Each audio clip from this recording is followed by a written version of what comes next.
Good morning વિદ્યાર્થી મિત્રો. ધોરણ 7 સામાજિક વિજ્ઞાન, જેમાં આજે આપણે પાઠ 8 ભણીશું, જેનું નામ છે 18મી સદીના રાજકીય શાસકો.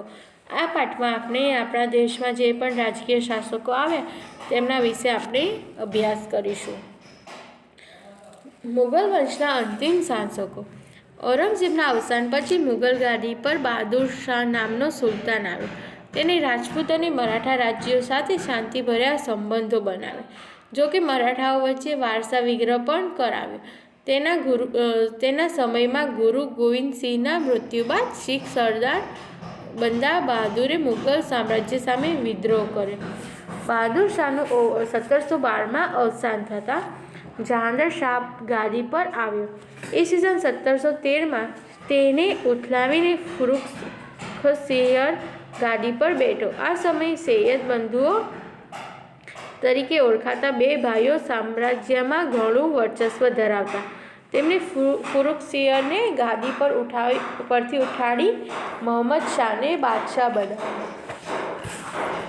તેને લાંબા સમય શાસન કર્યું. તેના સમયમાં ઈસવીસન 1739માં ઈરાનના નાદિર શાહનું ભારત પર આક્રમણ થયું, જેને મુગલ સામ્રાજ્યને મોટો ફટકો મારેલો કે મોટું નુકસાન થયું. ઈસવીસન 1759માં ગાદી પર આવેલા શાહ આલમ બીજાને અંગ્રેજોએ બક્સરના યુદ્ધમાં હરાવીને કંપનીનો પેન્શનર બનાવી દીધો. પછી છે બંગાળ. મુર્શિદ કુલી ખાં અને અલી વર્દી ખાંએ બંગાળમાં સ્વતંત્ર રાજ્યની સ્થાપના કરી. ઈસવીસન 1757માં સિરાજ ઉદ્દૌલા બંગાળનો નવાબ બન્યો. ઈસ્ટ ઇન્ડિયા કંપની અને બંગાળના નવાબ વચ્ચે 1757માં પ્લાસીનું યુદ્ધ થયું. આ યુદ્ધની જીતથી બંગાળમાં ઈસ્ટ ઇન્ડિયા કંપનીનું શાસન સ્થપાયું અને નવાબના શાસનનો અંત આવ્યો. પછી છે રાજપૂત શાસન. મુગલ સામ્રાજ્યના પતન બાદ રાજસ્થાનમાં જયપુર સૌથી શક્તિશાળી રાજ્ય હતું. રાજા સવાઈ જયસિંહ કુશાગ્ર રાજનેતા, સુધારક, કાયદાવિદ અને વિજ્ઞાન પ્રેમી હતા. તેમણે જયપુર શહેરની સ્થાપના કરી. તેઓ મકાન ખગોળશાસ્ત્રી હતા. તેમણે દિલ્હી, જયપુર, ઉજ્જૈન અને મથુરામાં આધુનિક વેધશાળાઓની પણ સ્થાપના કરી હતી. અન્ય રાજપૂત રાજ્યોમાં જોધપુર, બિકાનેર, કોટા, મેવાડ, બુંદી અને સિરોહી અગત્યના હતા. પછી છે શીખ સામ્રાજ્ય. ગુરુ નાનકે 15મી સદીમાં શીખ ધર્મની સ્થાપના કરી. શીખ ધર્મ ગુરુ પરંપરા સાથે સંકળાયેલો છે, જેમાં 10 ગુરુઓ થયા. 10મા ગુરુ ગોવિંદસિંહે શીખોને એકતાના તાંતણે બાંધીને શીખ રાજ્યની સ્થાપના કરી. ગુરુ ગોવિંદસિંહ પછી બંદા બહાદુરે મુગલ સામ્રાજ્ય વિરુદ્ધ ભયંકર વિદ્રોહ કર્યો.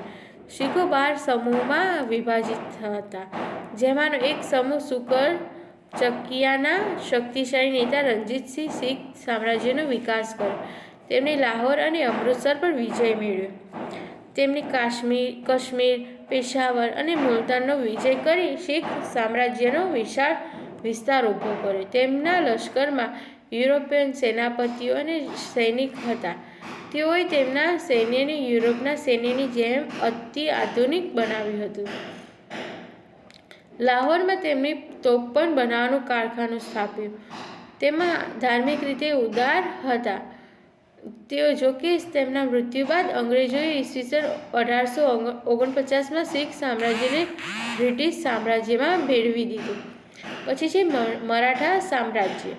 17મી સદીના મહાન શાસકોમાં છત્રપતિ શિવાજી અગ્રસ્થાને છે. બીજાપુરના સુલતાન, મુગલ સમ્રાટ ઔરંગઝેબ, પોર્ટુગીઝ વગેરેને હંફાવીને શિવાજીએ એક સ્વતંત્ર રાજ્યનું નિર્માણ કર્યું હતું. છત્રપતિ શિવાજી મહારાજના નેતૃત્વ હેઠળ મરાઠાઓએ દખ્ખણમાં છાપામાર યુદ્ધ પદ્ધતિ અપનાવી. તેમણે સ્વતંત્ર રાજ્ય માટે કુશળ, કાર્યક્ષમ અને પ્રજાહિતકારી શાસન તંત્રની સ્થાપના કરી. આ સિદ્ધિઓની સાથે શિવાજીનું ઉચ્ચ ચરિત્ર અને ઉદાર નીતિઓ પણ સામેલ હતી.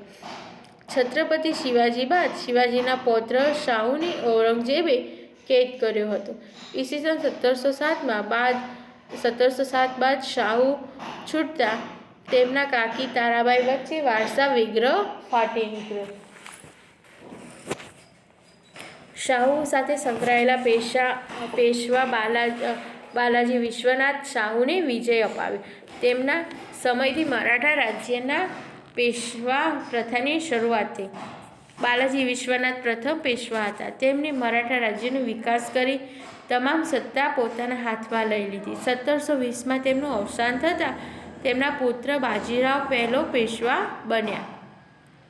તેઓ કુશળ યોદ્ધા અને ચતુર રાજનીતિજ્ઞ હતા. તેમના ઘણા મુઘલ વિસ્તારો મરાઠા સામ્રાજ્યમાં ભેળવી દઈ મરાઠા રાજ્યનો વિકાસ તેમણે કર્યો. તેમણે માળવા, ગુજરાત અને બુંદેલખંડ પણ જીતી લીધું હતું. એટલું જ નહીં, તેમણે હૈદરાબાદના નિઝામને પણ હરાવ્યો. તેમણે મહારાષ્ટ્રને એક મહાન મરાઠા સામ્રાજ્યમાં પરિવર્તિત કરી દીધું. 1740માં તેમના અવસાન બાદ તેમના પુત્ર બાલાજી બાજીરાવ પેશવા બન્યા. તેમણે બંગાળથી લઈને મૈસૂર સુધીના વિજયો પ્રાપ્ત કર્યા. ઈસવીસન 1761માં ઈરાનના શાહ અહેમદ શાહ અબ્દાલીએ ભારત પર આક્રમણ કર્યું. મરાઠાઓ અને અબ્દાલી વચ્ચે પાણીપતનું ત્રીજું વિશ્વયુદ્ધ થયું, જેમાં મરાઠા રાજ્યની હાર થઈ. હારના સમાચાર મળતા આઘાતથી બાલાજી બાજીરાવનું અવસાન થયું. આ યુદ્ધે મરાઠાઓને નિર્બળ બનાવ્યા. પરિણામે ભારતમાં બ્રિટિશ સત્તાનો ઉદય થયો. તો મિત્રો, આ પાઠ અહીંયા પૂર્ણ કરે છે. સ્વાધ્યાય તમારે તમારી નોટબુકમાં લખી લેવું.